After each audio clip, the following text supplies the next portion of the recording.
welcome to the 13th Bar. I'm Pete Hatchell and... I'm JR.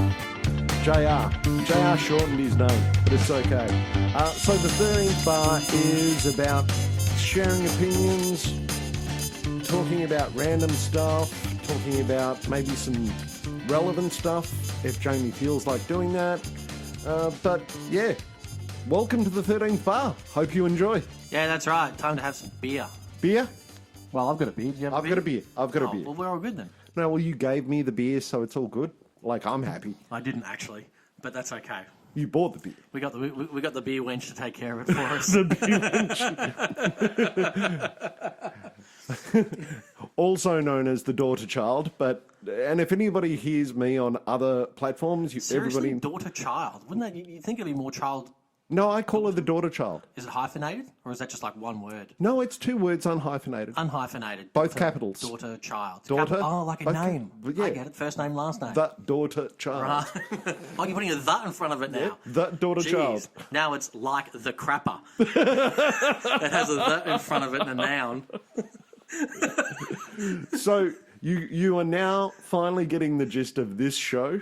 Unlike other podcasts or audio channels or whatever the hell we're doing, we've really got no format. And yeah, like, shoot it from the hip, nice and loose, and just talk about some rando crap and see whatever comes up. We'll have some featured things, and we'll just figure it out as we go along. yes, But the first one will be nice and simple and just some talking. just some talking.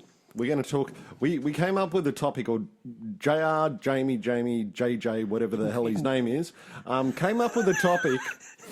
That was a really good ramble, I was wasn't going it? to say, jeez, it's like, and he's getting there, and he's getting there, and done. That was it. So JR came up with a topic, and I actually thought was kind of cool because I've sold and bought a lot of instruments. And this topic is relevant to me because it is, what instrument would you now sell and what instrument would you now not sell? But yeah, which of your instruments? Exactly, which of your instruments? And I've actually bought and sold a lot of instruments, but now I've actually kept a lot of my stuff. And now, because I don't sell a lot of stuff now, I get to keep it all. I had to ask the question. Well, that's why I thought it'd be a good topic, because I never sell my You shit. never sell your stuff. I just keep everything. I just get a bigger house whenever I need to keep buying more shit. So Jamie and I have accumulated some stuff over the years. Oh, I and forgot to show you the new thing I just got. did you get it? Which one? The one from there? No. The new horn's not here yet. No, I bought something else on the weekend, man. All right, we'll have a look at it after this. We might even put a photo up of it. It's awesome. Well, you know my instruments. What instrument do you think I would not sell? We'll start with the wouldn't. That's fine. Yeah. What instrument do you think I would not sell? You know me so well. Out of all the stuff you've got? Yep. Oh, the Laney. No, I'd sell that in a heartbeat. Because I can get another one. Oh, really? Yeah. Although that's not the item that I'm going to sell. Oh, right. Okay. Well, geez. But, yeah, give away the punchline. All right. No clue. No? I'd think it'd be one of the amps, but... No. The only thing I wouldn't sell, and it's purely because there's a level of sentimentality to it, and it was also took me a long time to find one, and there was such a story around getting it, and it was also a personal story around getting it. And it was a personal story around actually finding this instrument for the first time that I saw it. And it's my Takamine EG330 acoustic guitar. Okay. Yeah. It's a really big story, and I'm going to do a video on it on my YouTube channel one day. But the short version is I started working at a music store with Jamie, and every time I'd walk into the music store at Camberwell, I'd pick up this particular guitar, a Takamine EG330. Camberwell. Was that when I was at Junction? Q.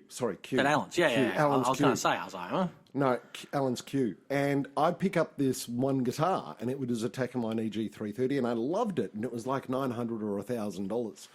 And anyway... i.e. too many $1,000. Exactly, too many $100 at the time. And Long story short, left Allen's, went along my way, tried to find one all throughout the years, and something like 8 years later, I'd found one on eBay, and I put a bid on it, and Jamie and I are actually driving up to his parents' place in Eden, I think it was. In Eden. Or was it Bairnsdale that weekend? No, we were going to Eden for Christmas.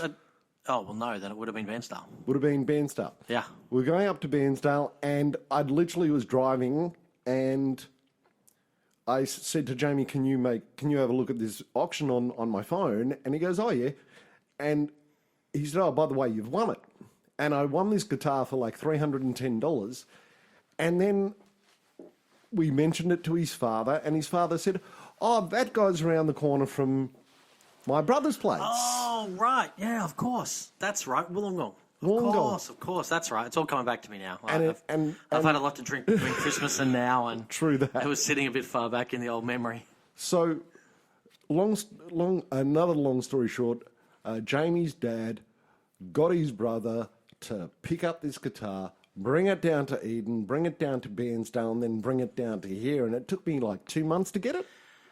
Yeah, because I picked it up, I think, when we're all down, I think, for my auntie's birthday or wedding. Yeah. I can't remember, actually. And I went to pick it up, yeah. Yeah, and yeah, ever since I got it in my hands, we've been writing with it, we've been recording with it. It's been the main acoustic that I use. I've got a spare, but it's the one that we always go to for every bit of recording, every bit of live gig. If we do anything with an acoustic guitar, that's the one. And I still haven't been able to find another one, so that's the one I wouldn't sell. Damn. All right, what wouldn't I sell? Like, you'd think I'd have this nailed down. The answer is he doesn't sell anything. I don't have to sell anything, but it was really tough to figure out one of the instruments that I wouldn't sell. It's going to be the Andalusia.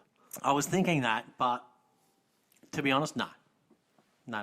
I think if push came to shove and I had to get rid of everything, the one that I wouldn't sell would be my Con 2 22B trumpet. Bent horn? From 1926, yeah. Yeah. With the modified Holton LeBlanc Sonic style bow.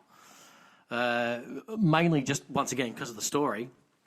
Because I was looking for an old vintage trumpet to play in the trad band that I play in, Slip Dixies. And I was thinking to myself, well, I'll just try to find this vintage trumpet. And there was one online for only like $300 US. And the guy was like, oh, my dad used to play it, but then he died. And, it's been sitting with me for like 20 years, never been used, no case, nothing. I guess it still works. Buy as is. And I went, I'll take the punt on that. And after I'd purchased it and he was communicating back with me through email, he was telling me how his dad bought it back when he was in a military band. Wow. And in the 60s, his old man was too old by that point. Instead of buying a new trumpet, he was having trouble projecting. Mm-hmm. So instead of buying a new trumpet, he just had it modified to be like the trumpets that were big in the military bands at that point, which was that LeBlanc Sonic thing, of which I do have one of those too. I will say that, yeah. I have a proper one and I've got a knockoff one.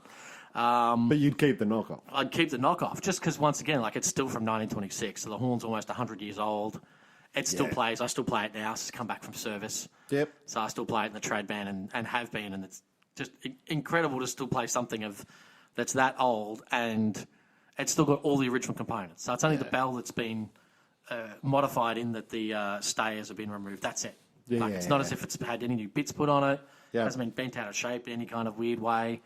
So I love that. And that story, that idea that it was his father's and then he's passed away and it just sat there for all those years. And it was bad. Like, when I got it and I flushed it out, the amount of chunks of this green, mouldy, gunky crap came out because literally, I've seen that before back in Bairnsdale with horns that were played and then just put away in storage. So all your spit and stuff inside it just grows over time.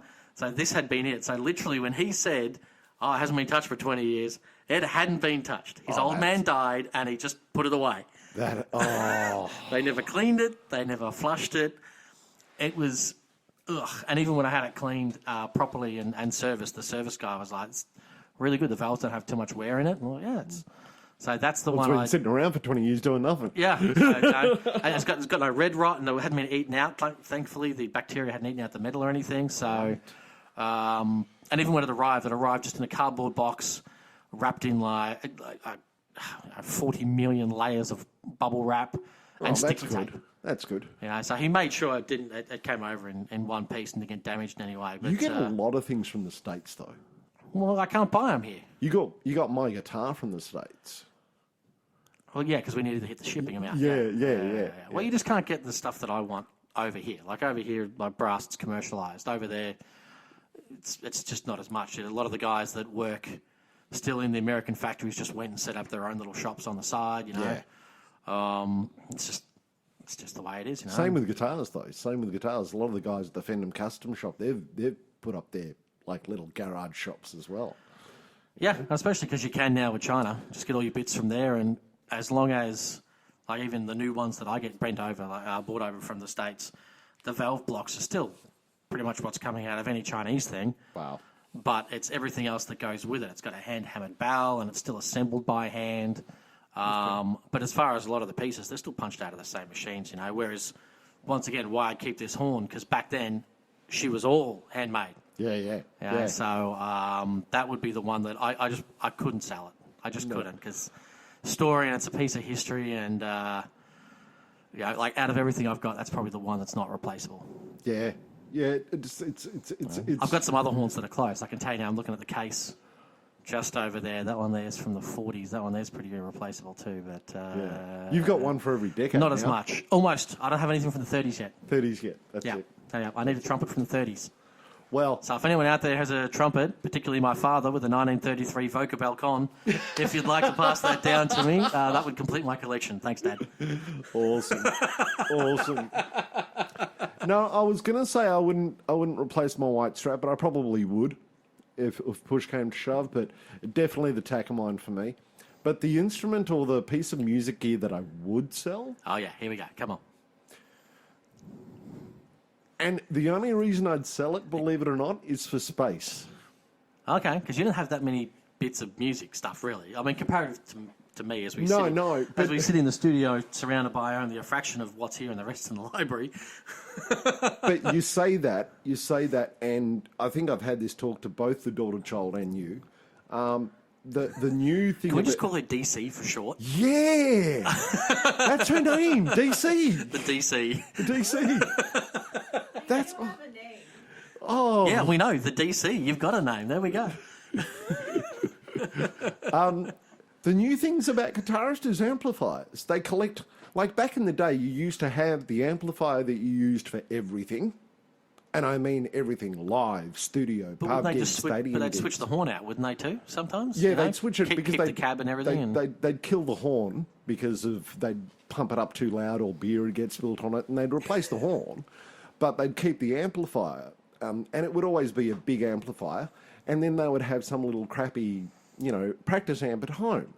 But nowadays, if you look at YouTube, if you look at a lot of my peers, they've got 3 or 4 different amplifiers. And I've sort of become the same. I've got 3 amplifiers. 2. One's mine. One's yours, but I'm hanging on to it for the time being until I can replace that. Also, because I don't really have space here for it. Exactly. And I can see myself buying another biggish amplifier.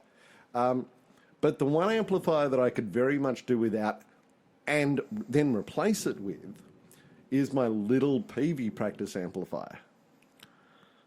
The little black one.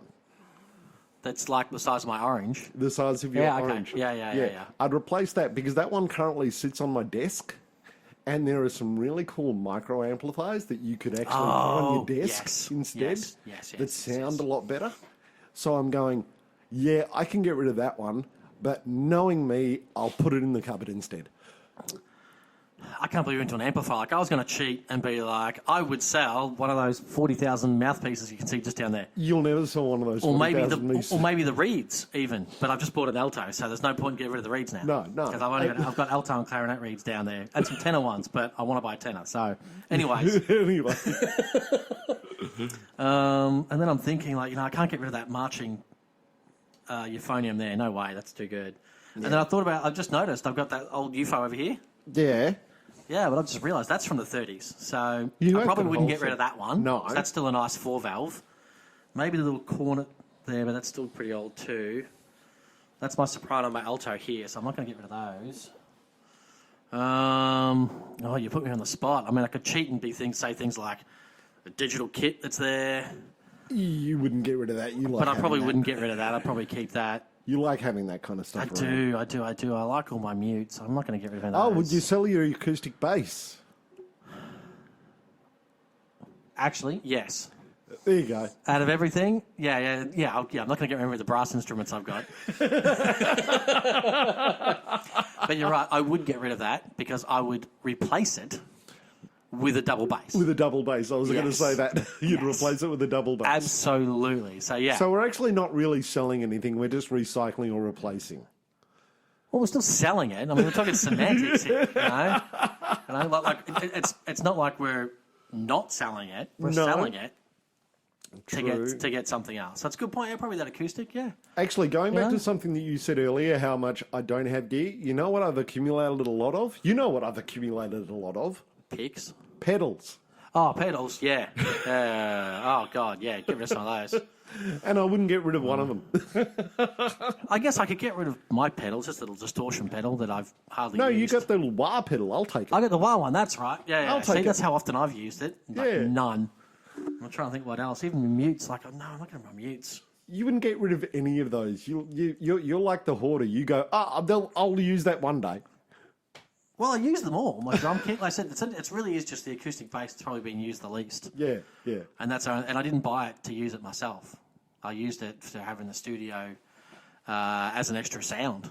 That's all, because it's not often in case we want that kind of woody acoustic sound, I can have the bass. But I agree, if I could get a double bass, I would. I'm going to give you I'll give you. And like if anything, months. too, it's not just going to be a normal double bass. We all know what it's going to have to be. It's going to have to be electric. It's going to have to be one of the semi-acoustics from Paul, from Arts. Oh, you're going to get one from Paul? Oh, man, are you kidding me? That was the best thing ever. I mean, it's either that. I guess I could get like a stick bass, a Riley stick bass or something like that. Yeah. But that's electric only. I like the acoustic ones. Nah, they don't resonate as well. Or you can get like the pickup, I guess, that's on that one. But I mean, I'd love the Arts music, the ones that Paul designed. Those semi-acoustics. A 3/4 or a full? No, 3/4. No one gets a full anymore. Jeez, the 3/4 would barely fit through the door, so I'm not going a full. True. Barely get through the door. Absolutely. So that was actually a really good topic. That sort of rolled along. That's a nice fun one. So now we're going to also in every kind of little episode. There's only going to be short stuff. Topics. We're going to feature, I guess, a song by an artist or a band, yep. and we'll play it on here, kind of thing. Yep. So Pete, your choice, man. Who we got coming up now? It is Lorenzo Iannotti. If you look at my YouTube channel. I've already mentioned him in the Artists I Get to Meet video. He has just released a new song. I forgot the name of it now. Is it up there? No, you've just put it's a link Love in, Forever. Something like Love Forever. You're so good at this. The one thing I'm I said was, great. hey, can you put the name of the song and the artist link up on the agenda? And you just put the link. I just put the link. So the song is www.youtube.com/a bunch of numbers. Fantastic. It's Lorenzo's latest song. We'll actually put the audio to it and put some picture of it. It's If Love Comes to Call. That's right, If Love Comes to Call. And it is actually really good, and I even love the video. The video is an awesome video. Lorenzo's a really good mate of mine. I just think he's got one of the best voices in town. And cool. Yeah, check him out. I fall on my feet when I'm with you. Now you're gone and I'm all alone. How do I know where to go? I try not to stumble. I try to believe not pretend for those who depend on me to always stand strong. Never wanted you to know, so I'll never let it show. Late now, you let go. So with love comes the call. I'll try and hold on to something. Well, the writing's on the wall. Without you, I'm nothing. It's always a rise in the fall. I lost my chance, I know. Why should you let yourself go? Thought you would try, but you don't. You left me out in the cold.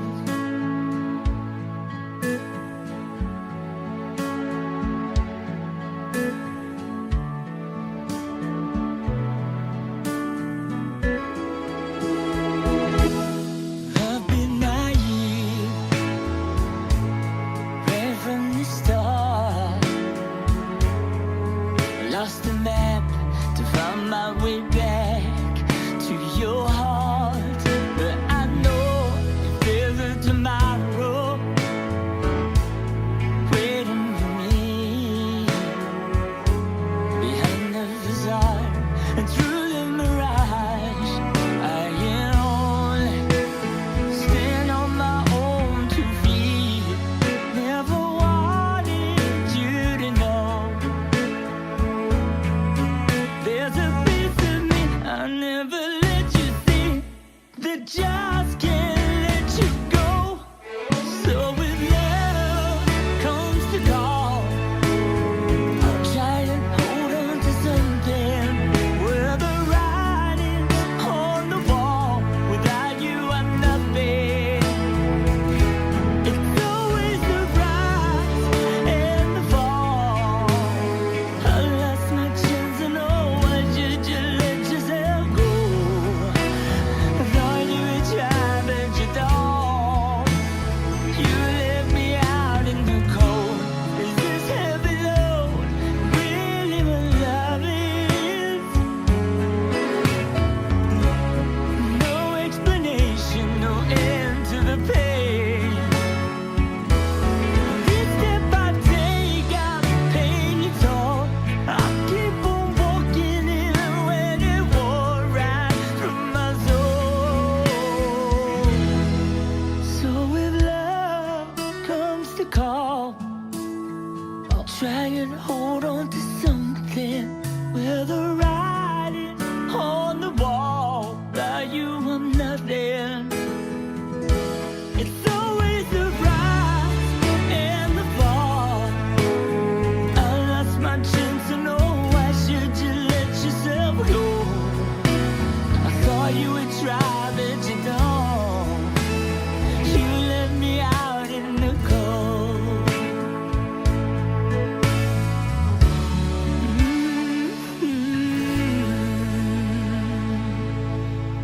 Thanks to Lorenzo. This is the 13th bar. I'm Pete, and this is JR. JR.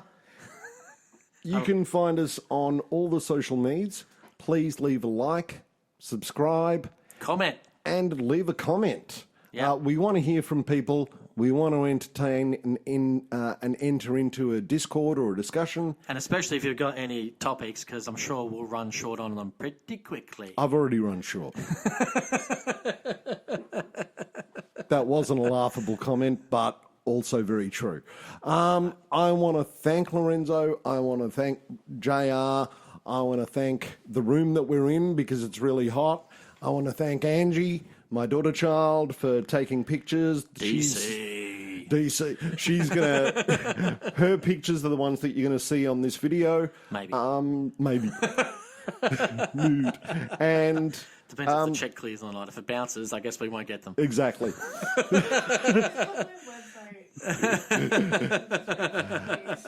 And check us out on our next podcast.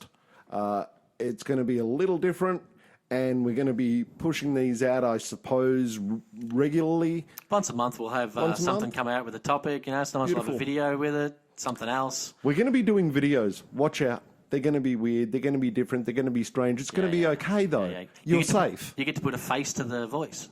There is a face to the voice. We don't know whose face yet, but we'll put somebody's face when we find them. I'm not wearing a mask, mate. Under these lights, that'll be even more hot. True that. This is the 13th bar. I hope you had a really good time. I hope you enjoyed the topic. As I said, subscribe, like, comment, give us some topics. We'll shoot the breeze. Have an awesome night.